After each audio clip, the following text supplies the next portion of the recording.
Le nom de l'association Voix verte en Gévaudan. Moi, je m'appelle Elisabeth Kiss. C'est une association qui est j'ai été présidente pendant plusieurs années, mais maintenant c'est une présidence collective. C'est une association qui a été créée pour pousser les élus à créer une voie verte sur le bassin de Marvejols. Le bassin de Marvejols, ça représente à peu près 19 kilomètres depuis Mauroda, Marvejols, Chirac, le Monastier et pour rejoindre le Lot.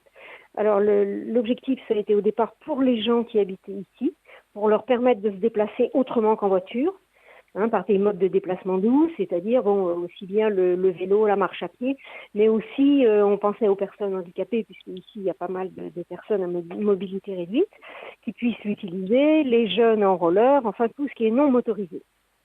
Et donc ça permettrait aux enfants peut-être d'aller à l'école, mais aussi d'aller à leurs activités sans être tout le temps emmenés par leurs parents. Donc notre objectif, c'est bien sûr d'avoir un espace qui ne soit pas dangereux. Ça a été le premier objectif. Et puis ensuite, on s'est dit que si on voulait que ce soit financé, il fallait avoir un objectif touristique. Or, en Lozère, c'est quand même un endroit où il peut y avoir pas mal de tourisme qui doit être développé. Bon, il y a beaucoup de randonnées qui se font, mais le vélo, ça pourrait se faire aussi. Donc, ça a été notre deuxième objectif. Alors, ce qu'on a fait essentiellement, c'est faire des démarches auprès des élus.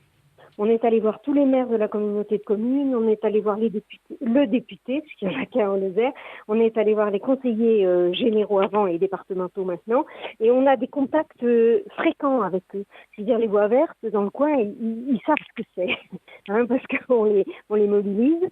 Et on a ici des contacts avec une association qui s'appelle l'Entente interdépartementale de la Vallée du Lot, parce que l'objectif de cette association, c'est de faire un itinéraire de voies vertes tout le long du Lot. Or, cet itinéraire, il partirait d'Aiguillon, il traverse le Lot, ou le Lot-et-Garonne, ensuite l'Aveyron, la Lozère. Donc, ce serait quelque chose d'important et notre itinéraire à nous, il rejoindrait cet itinéraire de la vallée du Lot, qui est très important sur le plan touristique, puisque pour que les gens viennent faire du vélo ici, il faut qu'ils aient quand même un certain nombre de kilomètres à faire. Donc voilà, ça a été notre objectif. Donc on a eu des contacts différents comme ça. On est entre autres, on est allé à une réunion à Cahors qui a été faite par cette association pour développer cet itinéraire de la vallée du Lot. On a fait faire aussi une étude de faisabilité. Et cette étude de faisabilité, elle a réussi à évaluer à peu près, bien sûr, le trajet qui serait fait et évaluer les finances. Donc, on l'a financé, nous, avec des subventions, bien entendu. Et ça, on l'a fait il y a 2 ans. Et à la suite de ça, la communauté de communes nous ayant dit, actuellement, c'est pas dans nos possibilités, on s'oriente à essayer de créer une véloroute de façon à ce que ce soit un premier pas vers cet itinéraire des voies vertes.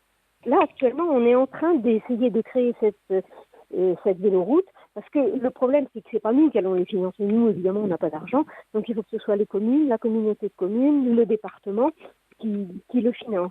Donc, on cherche comment faire cette véloroute. Et puis, on a toujours des contacts avec certaines municipalités. Et certaines municipalités sont prêtes à nous aider et à les faire. Parce que faire une véloroute, ça veut dire panneauter simplement, mettre des panneaux à différents endroits. Attention au vélo, passez par ici, il y a ça des flèches. Donc, c'est beaucoup des contacts avec les communes. C'est ça qu'on est en train de faire en ce moment. Mais on garde toujours des contacts avec les conseillers départementaux. Régulièrement, on va les voir. On fait des annonces dans le journal, dans les bulletins municipaux pour faire connaître le projet. Alors, il y a aussi quelque chose qu'on fait tous les ans, une fois par an. C'est une randonnée pour rassembler les gens qui s'intéressent de façon à ce qu'ils fassent une partie de la randonnée, donc de Mauroda sur une dizaine de kilomètres jusqu'au Monastier avec un repas le soir pour rassembler les gens qui sont intéressés par ce projet, quoi. Que c'est un projet de meilleure vie, c'est-à-dire de vivre plus sainement, moins en voiture, en marchant, en faisant du vélo. Sur le plan aussi bien écologique que physique, on estime que c'est un bien-être supplémentaire.